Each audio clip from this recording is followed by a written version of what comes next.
Have you ever stood in the middle of an American supermarket, looked at a stranger's shopping cart, and found yourself wondering, what are they thinking? I've lived here long enough. Long enough to get used to six-lane highways, long enough to say, "How are you?" without really waiting for an answer. But there's one thing that, after all these years, still makes me feel like an outsider. It's the way Americans see and use money. It's not just about the numbers, it's a silent culture clash. One world where money is sweat, it's security, it's sacrifice for the family. And another world where money is freedom, it's experience, it's a tool to define the self. Today, I'm not here to judge. I'm here to tell you about that journey of confusion.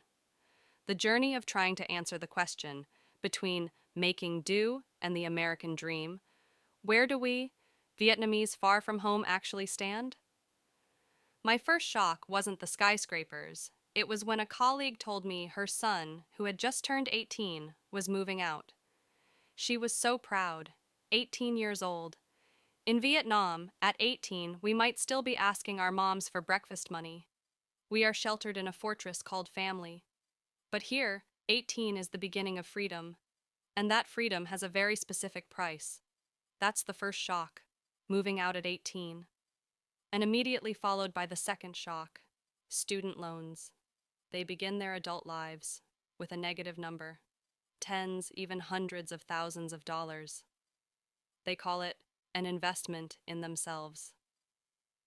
In the Vietnamese mindset, for those of us who are children of the war and subsidy era, the word debt is terrifying. Our parents taught us to save for a rainy day. Debt is a failure. It's insecurity. How can you sleep peacefully knowing you owe an amount equal to a house? I once asked an American friend, "Why don't your parents pay for your college?" He looked at me strangely. "It's my responsibility." Besides, my parents have their own retirement to fund. And that is the third shock, the financial separation between parents and children. We were raised on sweat and sacrifice. The parents' sacrifice strengthens the children's future. Our parents pay for our education, and in return, children have an unspoken duty to care for their parents in their old age. But here, that cycle is broken. They are financially independent from their parents. And when parents grow old and frail, the practical choice is the fourth shock, nursing homes. The first time I heard that, my heart sank. My parents used to say, "We didn't raise you just so you could put us in one of those places." It was a warning, a profound fear in Asian culture. They say nursing homes offer professional care. We hear that, and we feel a coldness. The conflict here isn't about money. The conflict is in the definition of family. For us, family is a lifelong emotional investment, without calculation. For them, family is a launch pad for free individuals. And to achieve that personal freedom, Americans have a weapon that Vietnamese people both fear and are curious about: credit card debt. The fifth shock, living on credit. Americans live on future money. They trust the system, they trust their credit score, an invisible number that determines your worth and ability in society. We Vietnamese trust past money. It's the savings book our mother hides under her pillow. It's the gold bar our father keeps in the safe. It's cash. Real money. I remember the first time I saw a friend buy a $2,000 TV without blinking. He said, 18-month installment, 0% interest. My mind was racing. What if something happens in those 18 months? This difference leads to the sixth shock: investing in experiences instead of assets. If our parents have $5,000, they'll think about buying a small plot of land or a piece of gold, something that remains. An American with $5,000 is ready to spend it on a trip through Europe, a scuba diving course, or dinner at a 3-star Michelin restaurant. Things that will disappear. I remember my mother. She could wear the same shirt for 10 years, but she never hesitated to spend money on my tutoring. She couldn't understand why I spent $2,000 to go to Hawaii. What for? Can you eat the memories when you get back? Back then, I didn't know how to answer her. But now I understand. Americans invest in memories. Vietnamese invest in assets. Both are a form of legacy. One is to be told, the other is to be divided. Their spending also comes with a very strange obligation. The seventh shock, tipping culture. In Vietnam, a tip is an act of generosity, a sentiment. You feel happy, you give. In America, a tip is an obligation, a social tax. 15%, 18%, 20%. It's calculated, it's public. It lacks that warm, voluntary feeling. It's a pressure. I still struggle with it every day, and that pressure sometimes even creeps into the closest relationships. The eighth shock, splitting the bill with friends and even with partners. Have you ever gone out to eat with a group of Americans and watched them split the bill down to the last cent? You had the chicken wing, I had the soda. Our culture is, I treat you today, you treat me next time. It's about the bond, the relationship. Their culture is about fairness. Nobody owes anyone anything. But that separation reaches its peak with the ninth shock, the prenuptial agreement. The first time I heard about it, I was truly shocked. You calculate in love? Marriage is about becoming one. What's mine is yours. How can you sit down before the wedding to discuss, if we divorce, who gets the house, who gets the car? It felt like an insult to love, but to Americans, it's transparency. They say, we do this while we still love each other, to protect each other.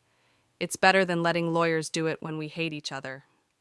I still find it cold, but I also find it practical. A reality that our Asian culture tends to avoid, which often leads to more pain when things fall apart. They are precise with loved ones, but incredibly generous with strangers.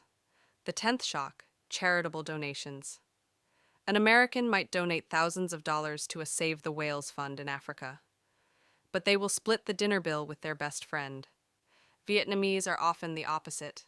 We might be stingy with outsiders, but we are ready to empty our pockets for family and relatives in need, because our charity begins with family. A drop of blood is thicker than a pond of water. When my friend asked why I don't donate to an animal shelter, I was silent, because in my head, that money was reserved to send back home to my aunt, who is sick. No one is right, no one is wrong. It's just that our priorities are different. After all those shocks, I thought Americans only knew how to spend, but I was wrong. I realized they save in their own unique way, a very Vietnamese way. That is, bonus, shock 11, DIY culture, do it yourself. My neighbor, a bank vice president with a six-figure salary, still mows his own lawn, fixes his own roof, and changes his own car oil on the weekends. He says, why pay $100 for a repairman when I can do it myself? And I suddenly realized, that is the image of my father. My father also fixed the fan himself, built the table himself. The only difference is, our parents did it out of poverty. Americans do it because they respect labor and don't want to be wasteful. It turns out, whether east or west, no one wants to waste their own sweat.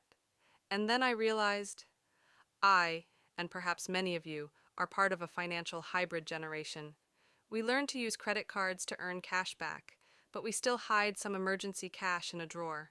We contribute to our 401k retirement, but we still tell ourselves we must save a separate fund to repay our parents. We travel the world for experiences, but the best meal is still the braised fish my mom cooked and brought from home. We are the generation in between.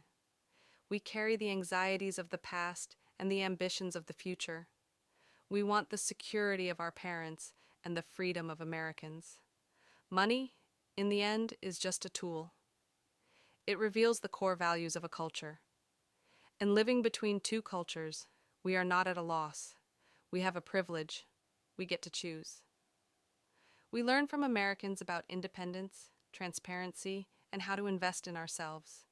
And we hold on to, from our Vietnamese roots, unconditional love and a deep sense of responsibility for our family. So in the end, after all these years in this country, what will you choose? Will you choose a life measured by the assets you've accumulated, or by the memories you've made. Thank you for listening to this story today. These weren't just 10 shocks.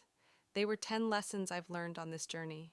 If you, just like me, have ever felt confused, conflicted, or found your own answers about money and family while living far from home, please share your story in the comments below. Our stories, when placed side by side, create a beautiful, complete picture of the Vietnamese diaspora. Don't forget to subscribe and hit the notification bell so we can continue to tell these emotional journeys together.